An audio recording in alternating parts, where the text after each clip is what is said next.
Hello guys, welcome back to my YouTube channel.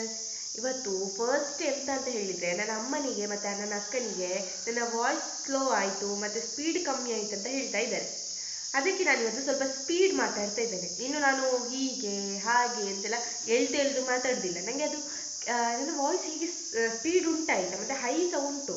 ಆದರೆ ನನಗೆ video ಬರಬೇಕಾದ್ರೆ ಎಂಥದೋ ಒಂದು ಆಗುದಾ ಎಂತ ಗೊತ್ತಿಲ್ಲ, ನಾನು ಚಿಕ್ಕ ವಾಯ್ಸ್ ಮಾಡಿ ಬಿಡ್ತೇನೆ. ನೀವು ಸೈಡಲ್ಲಿರುವ ಈ ವಾಯ್ಸನ್ನೆಲ್ಲ ಇಗ್ನೋರ್ ಮಾಡಿ ಆಯಿತು. ಅದೆಂಥದ್ದು ಪ್ರಾಣಿದು ವಾಯ್ಸ್, ಕೀಟದ್ದು. ಸೊ ಅದು ನಮ್ಮ ಬೆಳಿಗ್ಗಿನ ನ್ಯಾಚುರಲ್ DJ ಅಂತಲೇ ಹೇಳ್ಬೋದು. ಇನ್ನು ಇವತ್ತು ನನಗೆ ನೆಟ್ಟನಕ್ಕೆ ಬ್ಯಾಂಕಿಗೆಲ್ಲ ಹೋಗ್ಲಿಕ್ಕೆ ಉಂಟು ಮತ್ತು ಟೆಂಪಲ್ಗೆ ಹೋಗ್ಬೇಕಂತ ಇದ್ದೇನೆ, ಗೊತ್ತಿಲ್ಲ ಹೋಗ್ತಾರಾ ಅಂತ. ಸೊ ಇವತ್ತಿನ ವ್ಲಾಗ್ ಸ್ಟಾರ್ಟ್ ಮಾಡುವಲ್ಲ. ನಾವು ನೆಟ್ಟಣಕ್ಕೆ ಹೋಗಲಿಕ್ಕೆ ಹೊರಟಿದ್ದೇವೆ. ಇನ್ನು ಬಸ್ಸಲ್ಲಿ ನೆಟ್ಟಣಕ್ಕೆ ಹೋಗಬೇಕು. ಬ್ಯಾಂಕ್ದು ಪಾಸ್ಬುಕ್ ಎಲ್ಲ ಸರಿ ಮಾಡಲಿಕ್ಕೆ ಉಂಟು. ಈ ನಾಯಿ ಉಂಟಲ್ಲ, ನಾವು ಯಾವಾಗಲೂ ಕಾಲೇಜ್ಗೆ ಹೋಗಬೇಕಾದ್ರೆ ನಮ್ಮೊಟ್ಟಿಗೆ ಬರೋದಾಯ್ತಾ. ನಾವು ಒಬ್ಬರೇ ಹೋಗ್ತಿರುವಾಗ ನಮಗೆ ಕಂಪನಿ ಕೊಡಲಿಕ್ಕೆ ಅಂತ. ನೋಡಿ, ನಾವೀಗ ಬಂದ ತಕ್ಷಣ ಒಂದು ಬಸ್ ಸಿಕ್ಕಿತು. ಅದನ್ನು ಹತ್ಕೊಂಡು ನಾವೀಗ ಸುಬ್ರಹ್ಮಣ್ಯದ ಆಚೆ ಹೋಗ್ತಾ ಇದ್ದೇವೆ. ಸುಬ್ರಹ್ಮಣ್ಯದಲ್ಲಿ ಸಹ ನಮಗೆ ಸ್ವಲ್ಪ ಕೆಲಸ ಉಂಟು. ಅಂದರೆ ಟೆಂಪಲ್ಗೆ ಹೋಗಬೇಕು ಮತ್ತು ಕಾಲೇಜ್ಗೆ ಹೋಗಬೇಕು ಮತ್ತು ನನ್ನ ಆಧಾರ್ ಕಾರ್ಡನ್ನು ಸರಿ ಮಾಡಿಸಬೇಕು. ಎಷ್ಟು ಸರಿ ಮಾಡಿಸಿದ್ರು ಕೂಡ ಅಷ್ಟೇ. ಸೊ ಈಗ ಬೇಗ ಒಮ್ಮೆ ಸುಬ್ರಹ್ಮಣ್ಯಕ್ಕೆ ಹೋಗಿ ಅಲ್ಲಿ ಟೆಂಪಲ್ ಎಲ್ಲ ವಿಸಿಟ್ ಮಾಡಿ ಆಮೇಲೆ ನೆಟ್ಟಣಕ್ಕೆ ಹೋಗಬೇಕು. ಅಂದರೆ ಬ್ಯಾಂಕ್ ಅಕೌಂಟ್ ಎಲ್ಲ ಸರಿ ಮಾಡಿಸ್ಬೇಕಿತ್ತು. ಸೊ ಮತ್ತು ದಿನ ಇಡೀ ಟ್ರಾವೆಲ್ ಆಗ್ತದೆ ಅಂತ ಗೊತ್ತಿಲ್ಲ. ಈಗ ಬರುವಾಗ ಏನೋ ಬಸ್ ಸಿಕ್ಕಿತು. ಅಲ್ಲಿಂದ ರಿಟರ್ನ್ ಬರಬೇಕಾದ್ರೆ ಎಷ್ಟು ಕಷ್ಟ ಉಂಟು ಅಂತ ನಮಗೆ ಗೊತ್ತು. ಯಾಕಂದರೆ ನಮ್ಮ ಈ ರೂಟಿಗೆ ಬಸ್ ಬಿಡೋದು ತುಂಬ ಕಷ್ಟ. ನೋಡಬೇಕು, ಮನೆಗೆ ಆದಷ್ಟು ಬೇಗ ತಲುಪಲಿಕ್ಕೆ ಟ್ರೈ ಮಾಡಬೇಕು. ಮತ್ತು ನೋಡೋದು ಎಷ್ಟೊತ್ತಾಗ್ತದೆ ಅಂತ.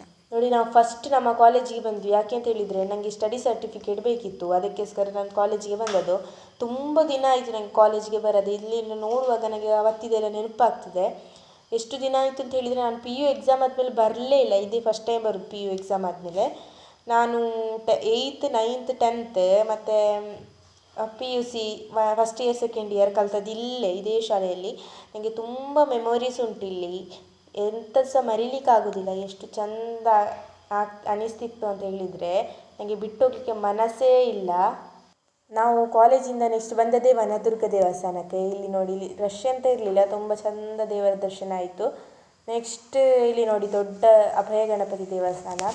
ಇದರಲ್ಲಿ ಎದುರು ಬೋರ್ಡ್ ಬರ್ಕೊಂಡುಂಟು. ಎಂತ ಅಂತ ಹೇಳಿದರೆ, ಏಕಶಿಲಾ ವಿಗ್ರಹದಿಂದ ಮಾಡಿದ ಗಣಪತಿ ಅಂತ. ಈ ಸೈಡ್ ವಸ್ತು ಸಂಗ್ರಹಾಲಯ ಕೂಡ ಉಂಟು. ನಾವು ಹೋಗಲಿಲ್ಲ, ನಮಗೆ ಪುರ್ಸೊತ್ತಿರಲಿಲ್ಲ, ನಮಗೆ ಸ್ವಲ್ಪ ವರ್ಕ್ ಇತ್ತಲ್ಲ ಹಾಗೆ. ನೋಡಿ, ನಾನು ನಡ್ಕೊಂಡು ಹೋಗುವಾಗ ವೀಡಿಯೋ ಮಾಡಿದ್ದೀನಿ. ಸ್ವಲ್ಪ ಅಲಾಗ್ತಾ ಉಂಟು ಕ್ಯಾಮ್ರಾ, ಅಡ್ಜಸ್ಟ್ ಮಾಡ್ಕೊಳ್ಳಿ ಅಂತ ಹೇಳ್ತಾ. ಇಲ್ಲಿ ನೋಡಿ, ದೊಡ್ಡ ಗಣಪತಿ ಒಳಗೆ ಕಾಣ್ತಾ ಉಂಟು.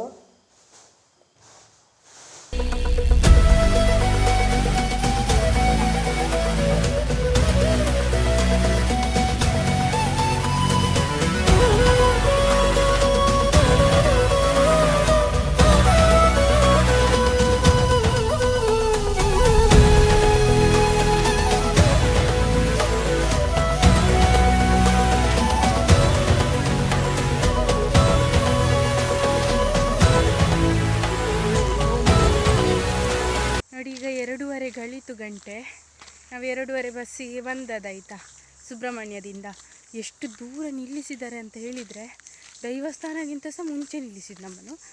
ಮತ್ತು ಹಿಂದೆ ನಡ್ಕೊಂಡು ಬಂದು ದೇವರಿಗೆ ಕೈ ಮುಗಿದು ಮತ್ತೆ ಈಚೆ ಬಂದ್ವಿ. ನಾವಿವತ್ತು ಎಲ್ಲಿಗೆ ಹೋದ್ವಿ ಅಂತ ಹೇಳಿದರೆ, ವನದುರ್ಗ ದೇವಸ್ಥಾನ, ಆಂಜನೇಯನನ್ನು ನೋಡಿದ್ವಿ, ಮತ್ತು ಕುಕ್ಕೆ ಸುಬ್ರಹ್ಮಣ್ಯಕ್ಕೆ ಹೋದ್ವಿ. ಹೀಗೆ ಎಲ್ಲ ದೇವರನ್ನು ನೋಡಿ ಆಯ್ತು. ಇನ್ನು ದೈವವನ್ನು ಸಹ ನೋಡಲಿ ಅಂತ ಆಚೆ ನಿಲ್ಲಿಸಿದ್ದು. ಮತ್ತು ದೈವಕ್ಕೆ ಕೈ ಮುಗಿದು ನೋಡಿ, ಇದೇ ನಮ್ಮ ಊರಿನ ಶಿರಾಡಿ ದೇವಸ್ಥಾನ. ಸ್ವಲ್ಪ ಟೆಂಪಲ್ ರನ್ ಮಾಡಿದ್ದು. ಮತ್ತು ನನಗೆ ಸ್ವಲ್ಪ ಬ್ಯಾಂಕಲ್ಲಿ ಸಹ ಕೆಲಸ ಇತ್ತು. ಆಧಾರ್ ಕಾರ್ಡ್ ಎಲ್ಲ ಸರಿ ಮಾಡಿಸಿ ನನ್ನ ಕೆಲಸ ಸಹ ಆಯಿತು. ಇನ್ನೂ ಎಂತ ಇಲ್ಲ ಸದ್ಯಕ್ಕೆ ಕೆಲಸ ಅಂತಲೇ ಹೇಳ್ಬೋದು. ಸಾಧಾರಣ ಆಯಿತು ಎಲ್ಲ ಕೆಲಸ ಇವತ್ತೇ. ಇವತ್ತಿನ ವ್ಲಾಗ್ ಇಷ್ಟೇ. ಈ ವ್ಲಾಗ್ ಎಂಡ್ ಮಾಡಲಿಕ್ಕೆ ನನಗೆ ಟೈಮ್ ಏನು ನೆನಪಾಗಲಿಲ್ಲ, ಹಾಗೆ ಬಾಕಿ ಆಗಿತ್ತು. ಸೊ ನಾನು ರಾತ್ರಿ ಕೂತ್ಕೊಂಡೆ ವ್ಲಾಗ್ ಎಂಡ್ ಮಾಡ್ತಿದ್ದೀನಿ. ಇವತ್ತಿನ ವ್ಲಾಗ್ ಇಷ್ಟೇ. ಈ ವ್ಲಾಗ್ ನಿಮಗೆ ಇಷ್ಟ ಆಗಿದ್ರೆ ಲೈಕ್ ಮಾಡಿ, ಶೇರ್ ಮಾಡಿ, ಸಬ್ಸ್ಕ್ರೈಬ್ ಮಾಡೋದನ್ನು ಮರಿಬೇಡಿ ಅಂತ ಹೇಳ್ತಾ, ಇನ್ನು ನಾಳಿನ ವಿಡಿಯೋದಲ್ಲಿ ಸಿಗುವ. ಬಾಯ್.